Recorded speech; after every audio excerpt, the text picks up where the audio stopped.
გამარჯობა მეგობრებო, თქვენ უყურებთ BBR White. დღეს საკმაოდ ძლიერ ყინვაში ვართ ტყეში, მშრალ თოვლში. გავაკეთებ ბევრ საინტერესო რაიმეს. ვისაუბრებ საინტერესო თემებზე. კოცონზე მოვამზადებ პურს. ეს იქნება პირველი მცდელობა. შეიძლება მარტივი თავში საფარიც ავაშენო. ამიტომ ჩაუჯექით ამ ვიდეოს წინ საინტერესო და ლამაზი ვიდეო გელოდებათ. ერთად დავტკბეთ ამ საოცარი ბუნებით. აი ესენი 100%-იანი ტურა არის, მგელი არა მგონია. ზედმეტად პატარა ზომებია რა. ტაისონის სიაში ჩათხრილი რო არის. ესენი ტურა არის. აი ეს არ ვიცი. ესეც ჩილიქებს წააგავს. ძალიან ბევრი ნაფეხურია რა. ძალიან თან.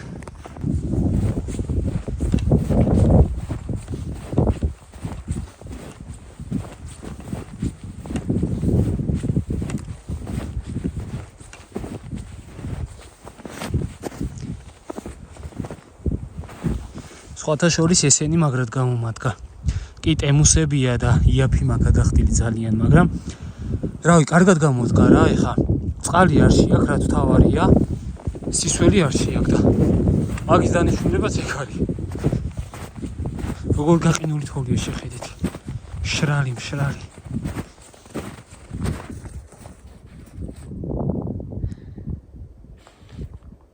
წავიქეცი. მაგარი ყინვა 1-2-3 კილომეტრი გამოვიარე მანქანიდან. დღეს ჩემთან ერთად ვარ ტაისონის აქარის. არ ვიცი, ამ მარტივ თავშესაფარს გავაკეთებ. ან ზემო ავაჭრი კიდევ და მიწისქვეშა თავშესაფარი თუ გავუთი რომ აქვს ჩემი გაკეთებული, მანდ მივარ. ნახოთ რა. შევხედავ სიტუაციას. ამ სცენარეს დააკვირდით. ხიდან არის ამოსული, ხის ტოტები არ გეგონათ, აი. აქაც ეს არის ფითრი. სცენარე, რომელიც ხელს კლავს, ანადგურებს. ისე სხვათა შორის ამ სცენარეს სამკურნალოდაც იყენებდნენ ადამიანები. ეხლა შეიძლება ბევრს აღარ სახსოვდეს, აღარ იცოდნენ და გამოყენებაშიც აღარ იყოს. უფრო წინის წინათაობები და მას წინათაობები და წინაპირები და ასე შემდეგ.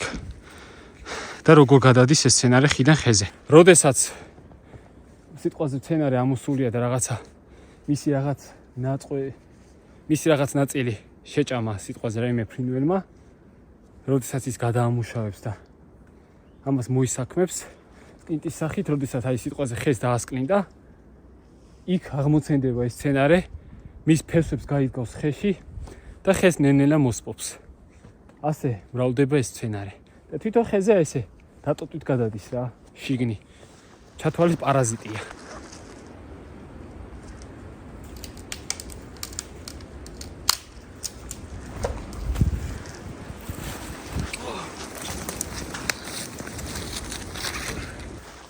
საბოლოოდ როგორც გადავწყვიტე, მოდივარ ჩემს დუგაუთ თავშესაფარში. იმიტომ რომ მშრალი თოვლია. ამ თოვლით თავშესაფრის გაკეთება არ გამოვა.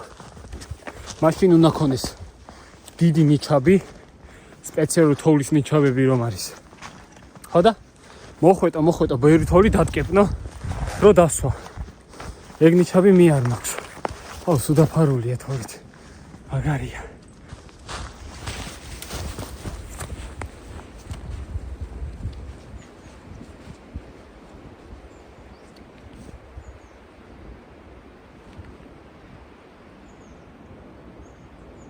სუდაიფარა თოვლით ჩემი თავშესაფარი.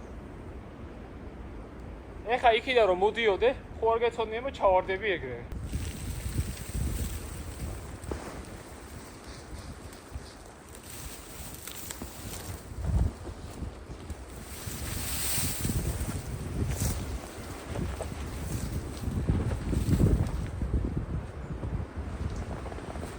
მარტო აქ არის ჩაყრილი თოვლი, აი კარების თავიდან ჩაიგნა, როგორც ჩანს, იმიტომ რომ ზემოთ ცოტა სიცარიელე მქონდა, როგორც გახსოვთ, და ბუხარში. დანარჩენი ადგილი მთლიანად მშრალია. კარგად გაართვა თავი, ესე იგი ამ თავშესაფარმა.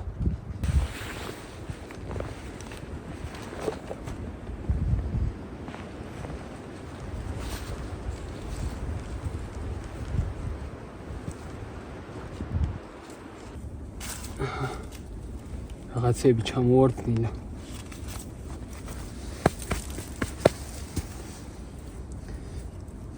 ეს კოქი, ჩაყინული არის შეხედეთ. კოქი მოგონი.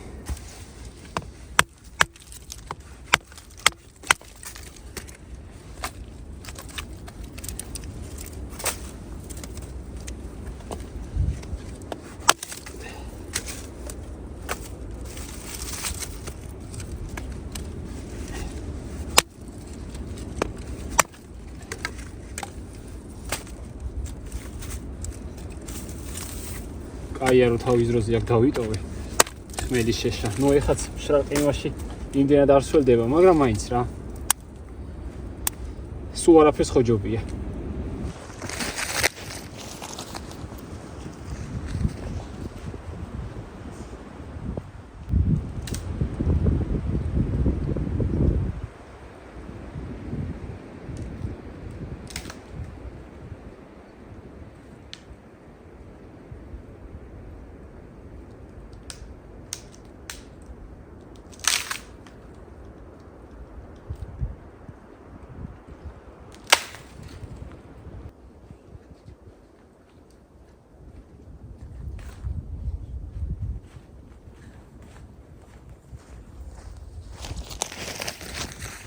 მეგობრებო, ახლა მინდა ვისაუბრო საინტერესო თემაზე, რაც შეეხება თოვლის ჭამას. ანუ სიტყვაზე, რამდენად შეიძლება თოვლის მიღება, ველურ ბუნებაში გულისხმობთ, თორე ხა ქალაქში რო თოვლის ჭამა არ შეიძლება, ეგ ყველამ ვიცით, იმიტომ რომ ისედაც საშინელი ჰაერი გვაქვს თბილისში. საშინელი ჰაერი.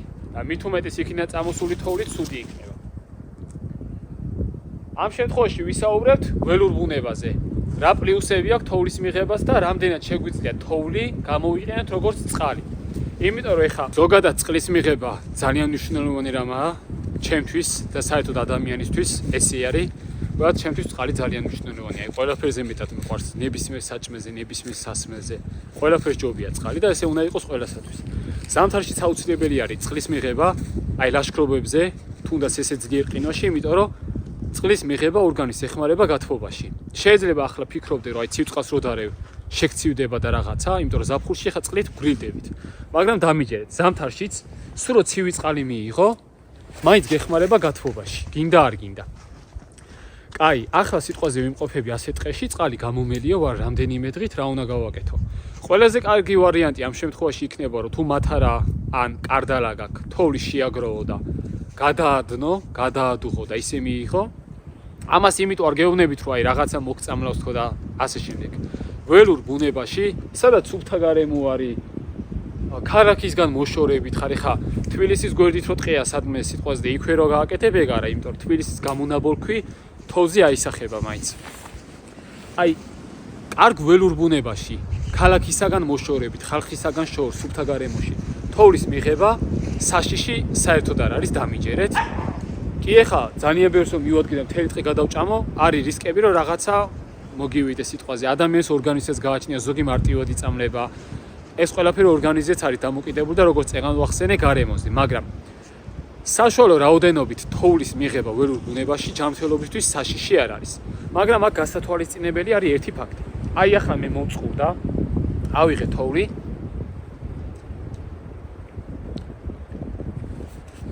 შევჭამე. ან თოვლი, ან ყინული. როდესაც წყალი თხევად მდგომარეობაში აღარ არის და გადადის მყარ მდგომარეობაში, ან ყინულში, ან თოვლში, მაგ დროს როდესაც ვჭამთ, ორგანიზმს მეტი ენერგია სჭირდება მის გასალღობად, მის გასათბობად ორგანიზმში, რომ გადააქციოს როგორც სასმელწყლად. ამიტომ თოვლის ასე დიდი რაოდენობით მიღება ნამდვილად არ დაგვეხმარება, რომ გაუწყლოება არ დაგვემართოს. პირიქით შეიძლება ორგანიზმი უფრო დაიტვირთოს და გაუწყლოება უფრო დაგემართოს. მაგრამ რა თქმა უნდა გაჭირვებაში მცირე რაოდენობით თოვს მიიღებ რაღაც სითხე რო ჩაგივა, გესიამონება და ცოტა მოგეშვება. მაგრამ როგორც გითხარით, კარდალა თუ გექნებოდ ხოლმე ყოველთვის ლაშქრობაზე, მათარა ნებისმიერი რკინის ჭურჭელი, რასაც შეიძლება რო ცეცხლზე დადო, ან პატარა ჭიქაც რო იყოს, თოვლი აიღე, კარგად ჩატკეპნე, დადე ცეცხლზე და გექნება წყალი, იმიტომ რომ პირდაპირ წყლის სახით იქნება და დალევ. ორგანიზმს აღარ დასჭირდება მეტი ენერგია გადასამუშავებლად და გასალღობად და მთელი ამბები. მაგრამ ესე შეგიძლიათ აიღოთ და დააგემოვნოთ. გადამსდა. მოდით აი ეს შეგამ. მოდი. Change flowers. სვათაშორის აი ტაისონსაც დავკვირვები ვარ რა. ზოგადად ადამიანმა ცხოველისგან ბევრი რაღაც უნდა ისწავლოს, იმიტომ რომ ცხოველებმა ბევრი რაღაც ისეთი რაღაც იციან, რაც ჩვენ არ ვიცით. მაგალითად სამკურნალო მცენარეები, რაღაც რო აწუხებთ ხო ჭამენ ხოლმე. ბევრ რაღაცას უნდა დავაკვირდეთ ცხოველებს. აი ოდითგანვე ჩვენი წინაპრები სულ აკვირდებოდნენ ხოლმე და იმიტომ იცოდნენ ჩვენზე ბევრი რაღაც. წინათაობებმა და ძველმა ხალხმა რა. თუნდაც ძველმა ცივილიზაციებმა ბევრად მეტად განვითარებულები იყვნენ. ჩვენ ხა მანქანები რო ყავს და თვითმფრინავები რო ყავს, ეგ არ არის განვითარება. განვითარება არის პირველი გონიერება და სიბრძნე. უფრო განვითარებულები იყვნენ და ბევრი რამ იცოდნენ. მაგაზე კიდე უფრო ფიქრდები ხოლმე მათ განვითარებაზე. აი მაგალითად ეხა ბიბლიაში ვარ სოლომონის იგავებზე ზუსტად მანდ ვარ და მანდ რო კითხულობ ძირითადად სიბრძნეზეა სოლომონი ბიბლიიდან ვიც იცით გეცოდინებათ რომ იყო ყველაზე ბრძენი ადამიანი. ღმერთმა უთხრა რასაც მეტყვი მოგცემო დავითის შვილი იყო სოლომონი და სოლომონმა მას არც სიმდიდრეს თხოვა არც ძალაუფლება არაფერი უბრალოდ თხოვა სიბრძნე. სოლომონი არის და იყო ყველაზე ბრძენი ადამიანი და იქიდან უფრო მეტ რაღაცას დავაკვირდი რომ სიბრძნე ბევრად დიდი რაღაცა ვიდრე უბრალოდ განვითარება როგორც ეხა მანქანები და თვითმფრინავები გიხსენეთ. ანუ რას ვამბობდი ძაღლებისგანაც კი უნდა ისწავლო რაღაც. ტაისონს დავაკვირდი რომ როდესაც ზამთარში ლაშქრობაზე ვართ თავისი ჯამი ხო დამაქვს სადაც საჭმელს და წყალს უსხავ ხოლმე. წყალს რავი 2 დღე რო დავრჩეთ ალბათ ერთხელ ან ორჯერ თუ დავლევს ცოტას სულ თოვს ჭამს. ესე იგი არა აქვს რა უკუზე გავლენა მასზე. იმიტომ რომ ცხოველმა იცის თავისთავი ადამიანმა ბევრი რაღაც დაკარგა თავის დროზე ღმერთმა რო შექმნა მე ადამიანი დაეცა გავიდა დრო ბევრი თაობები წამოვიდა შეიცვალა ბევრი რამ ადამიანი თან ვითარდება და თან პირიქით უკან მიდის ამიტომ ბევრი რაღაც აღარ ვიცით და აღარ გვახსოვს მაგრამ აი როგორც დავაკვირდი ეს ძირითადად თოვს ჭამს წყალს აღარ სვავს როდესაც ზამთარში ვართ ლაშქრობაზე თქვენი აზრით დაწერეთ ამასთან დაკავშირებით ახლა ჩავალთ ცეცხლს დავანთებ ცოტა შევთმები და საჭმლის მომზადებასაც დავიწყებ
დღეს მედანესგან განზოდანაც წამოღებული მაქვს. განზოს ფიქსირებული დანაა ეს, გაიტესტება კიდეც და ნახოთ აბა როგორ გაართმევს ყველატეს თავს. ეს მე დავადებ.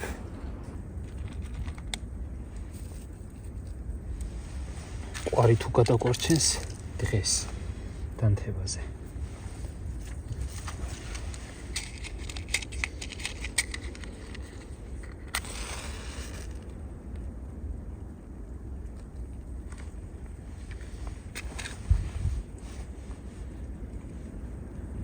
მიდი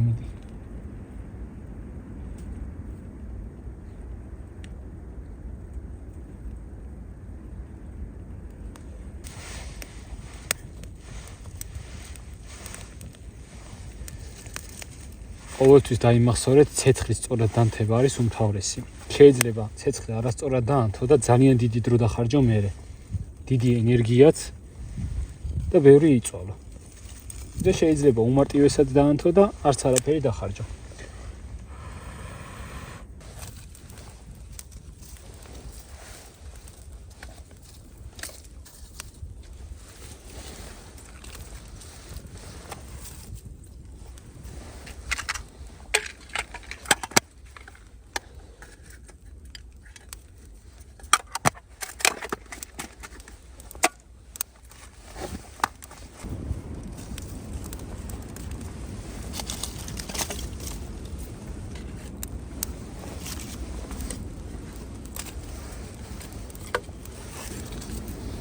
მაგარი კოცონი უნდა ავაგიზგიზო ახლა.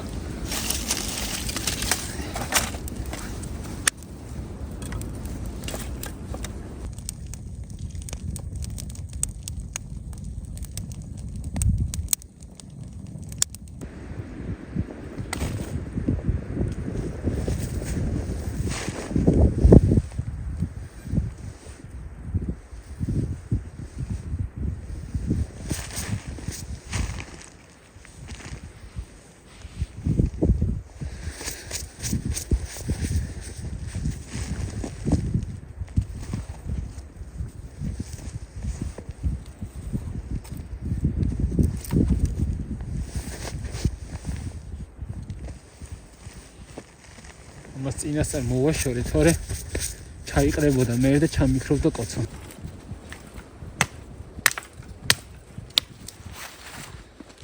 შამპურები მინდა მოკლედ ხორცისთვის და პურისთვის.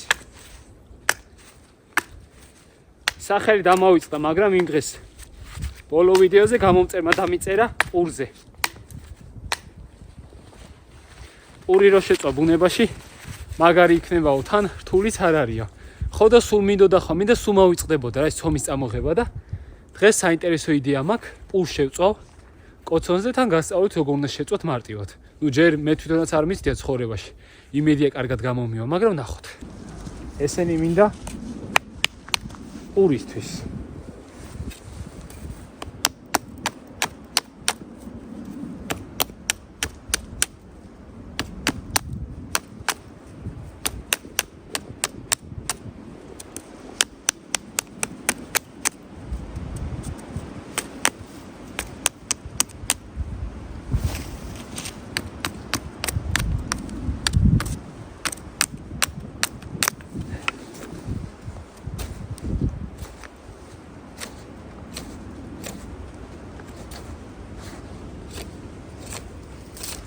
აჰა. ერთი.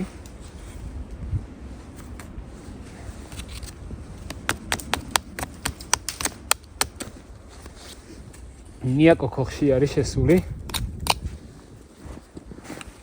თბილად რო იყოს.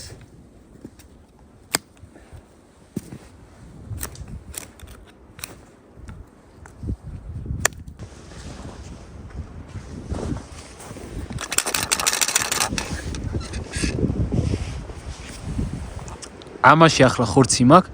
ეს ზამთარში ვწახოთ ლაშქრობაზე. თოვლი არის ყოველთვის კარგი მაცივარი.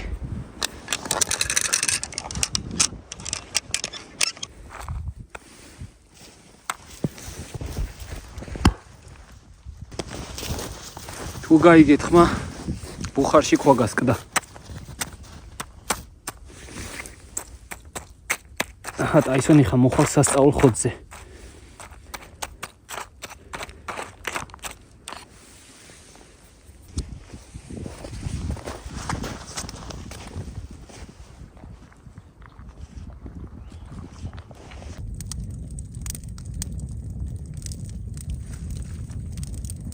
კანს მოვაცლი.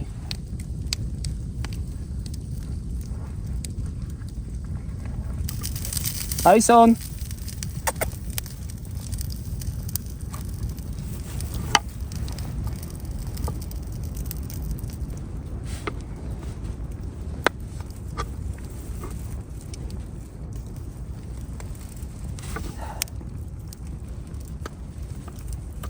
ესეთი ბარკის მეორე აქ იყოს.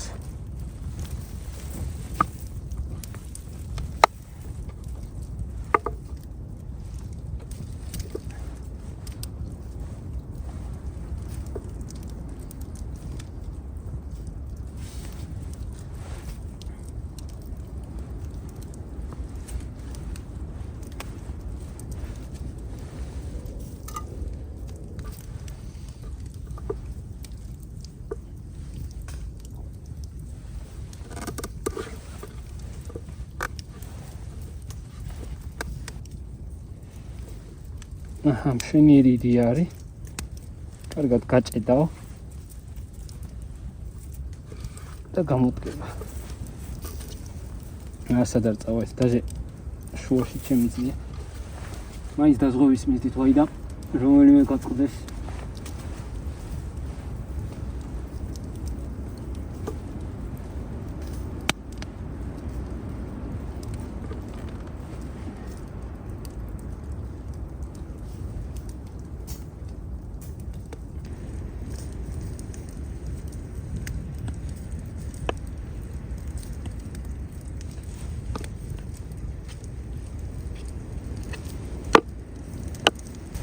აჯიკაია სვანური მარილი.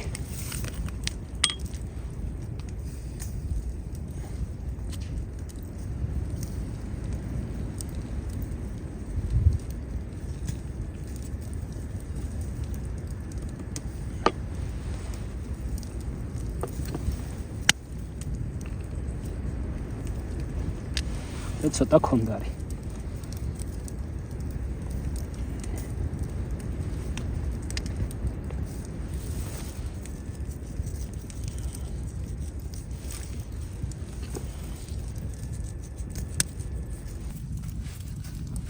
აუ ქვილი არ მაქვს უბრალოდ ეხა ტყეში.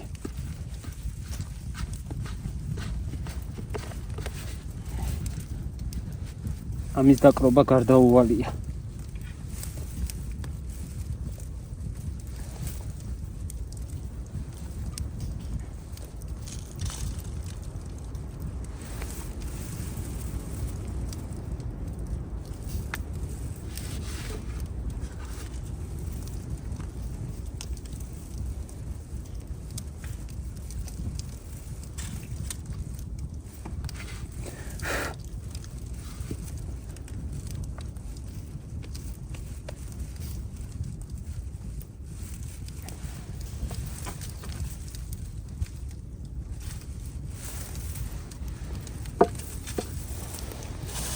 ფიქრობ ძალიან მაგარი გამოვა.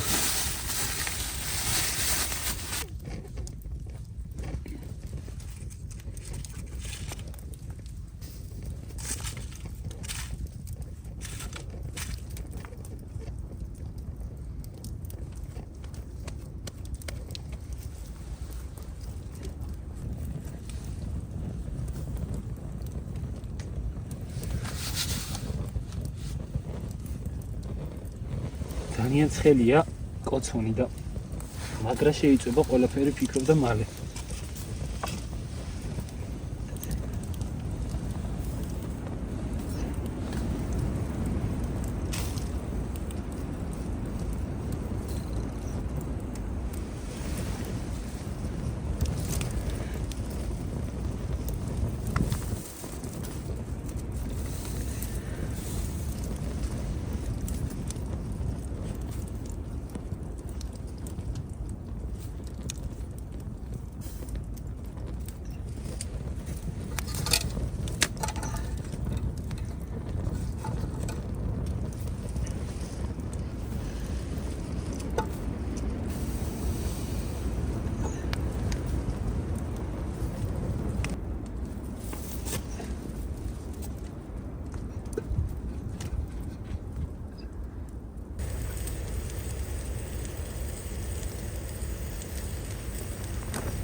აი როგორი გამოვიდა.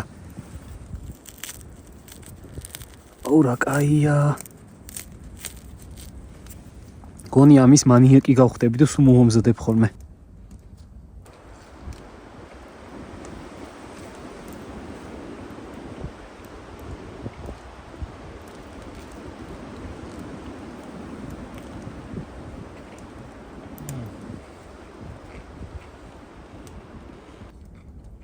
სასწაული გამოვიდა. ჩერა სიტყვი.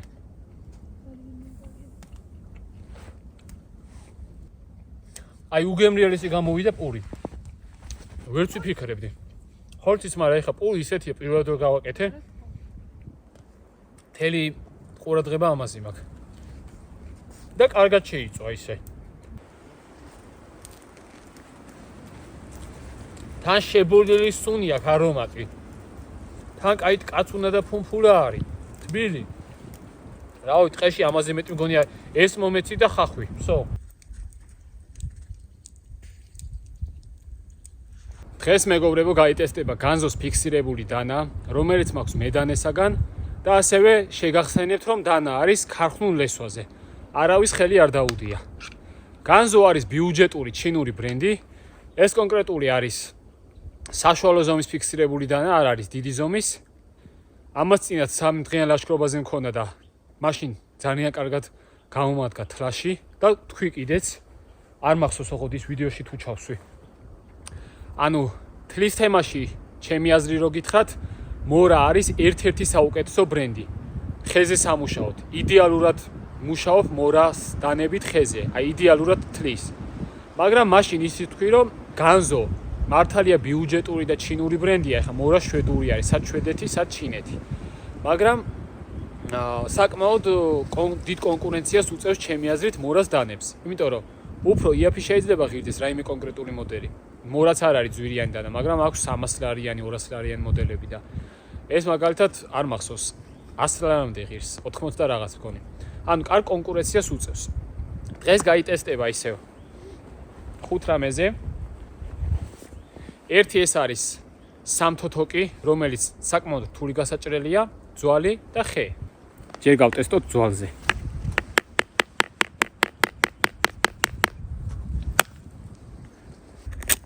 ჩათლა. თან ეს არის მომზადებული ქათმის ძვალი და ყოველთვის გახსოვდეთ, რომ ძვალი როდესაც მომზადდება, მოიხარშება თუ შეიწევა, უფრო მაგრდება. უმიძვალი უფრო რბილი არის. რაღაცაზე დასამუშავებლად. შემდეგი არის ხის თლა, თან ხმელი ხემა ქაღებული.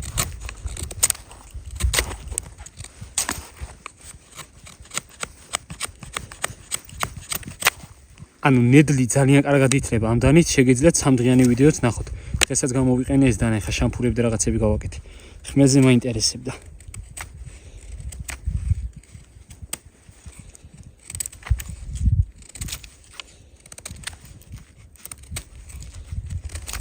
კარგია, დაჟე ჩავარტყავ ისე.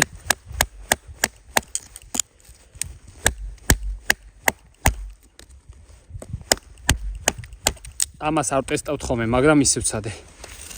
ეხა წვერი ბარემ ამავე ხეზე ვნახოთ.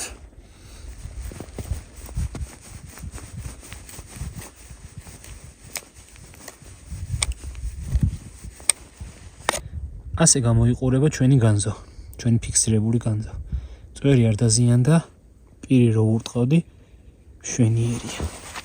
იცი თუკი დავამატოთ და ეგ არის. რამდენ გასმაზე გაჭრის. 1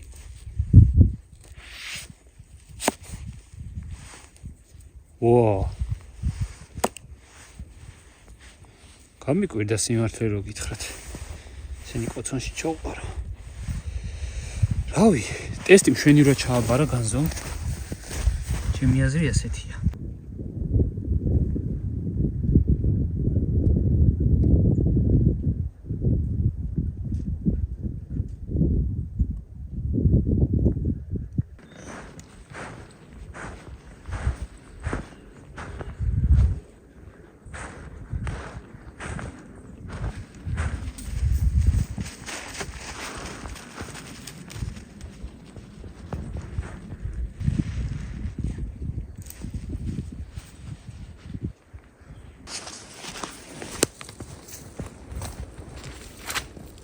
მოსაღამოვდა და შეშამჭირდება, რომ თბილად ვიყო.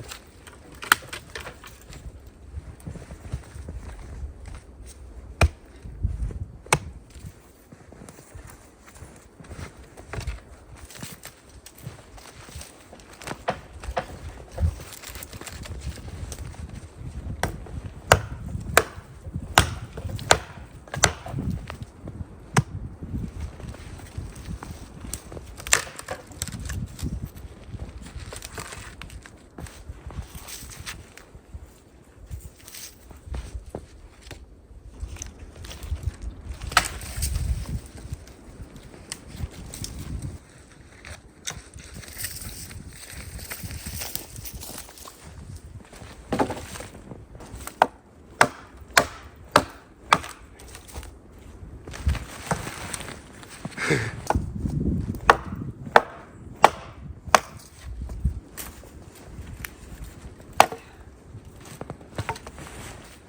დამაკვირდით არ ვიცი.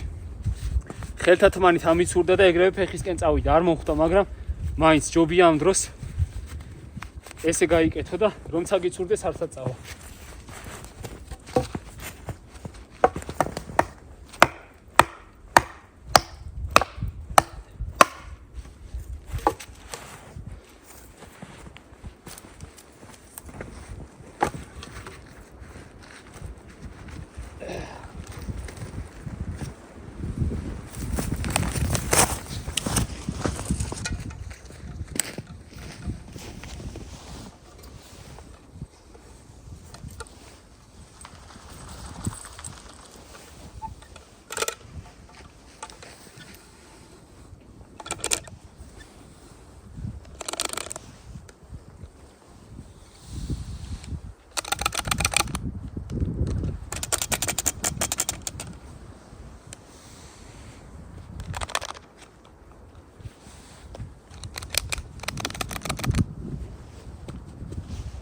ზედაფენა მაინც მოაშორეთ ხოლმე თოლს, იმიტომ რომ შეიძლება რაღაცები იყაროს ისა ესე და მაინც თავიდან აიცილებ რა და შეაგროვეთ ქვედაფენა.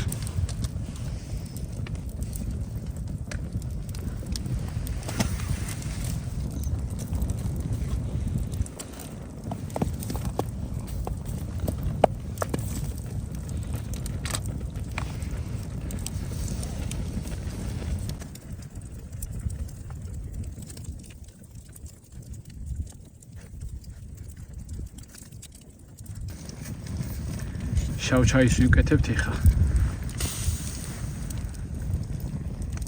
ეგრე არა, ხილით ვიჩაყარე, თორე ხელი დაგეწება.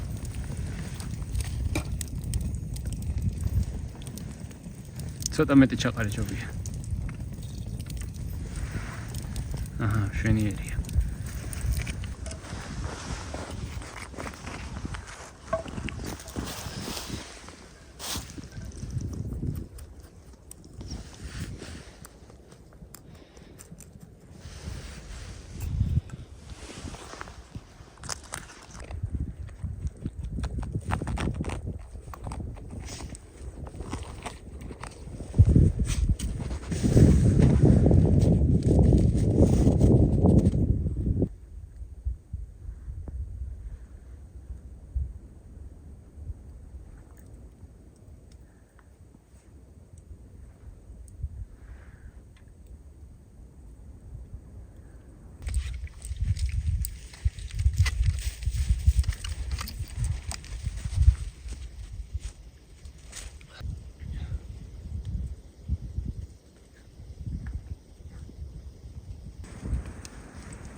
ძვირფასო მეგობრებო, საღამოვდება უკვე. წამო ტაისონ. მალე დაბნელდება, რა დიდი ხანი არ დარჩა და ახლა ნიასთან ერთად აქ დარჩენა ცოდოვარი ნია გაიყინება, ეგრე ვერ გავწირო. წერიც მომეყინება ცოტა ხანში. ხოდა მეგობრებო, დავეშვებით, სადღაც 4-5 კილომეტრი მაინც გვაგასწავლე, შეიძლება მეტიც არ დამინიშნავს. სიმართლე გითხრათ, ხოდა ცოტა ვჩქარობთ. ჩქარ-ჩქარა რომ ჩავიდით. იმიტომ რომ ამინდით შეიცვალა, ქარი ამოვარდა, თოვლიც მოვაქ. ტემპერატურაც უფრო დაეცა, იქცნობა რა. თერმომეტრი. სხვათა შორის გარეთ იყო -5, შიგნი იყო პლუსებში 10 გრადუსი. წარმოიდგინეთ, რამხელა სხვაობას იძლევა იქ დახურული თავშესაფარი პლუს კოცონი ხა რა თქმა უნდა. ხარობთ მეგობრებო, ჩქარობთ. ტაისონს არ ვიცი რა უხარია რო დავბივართ, გონია ვთამაშობთ და ისიც დარბის ხანწი წავა ხანკან. იერას უყურებს იქ. მაგარი ფაია. აქედან დაგემშვიდობებით. მადლობა რომ ვიყურებდით, თქვენი აზრი დააკომენტარეთ. ჩვენ კი შევხვდებით შემდეგ ვიდეოში. აბა მაგრად.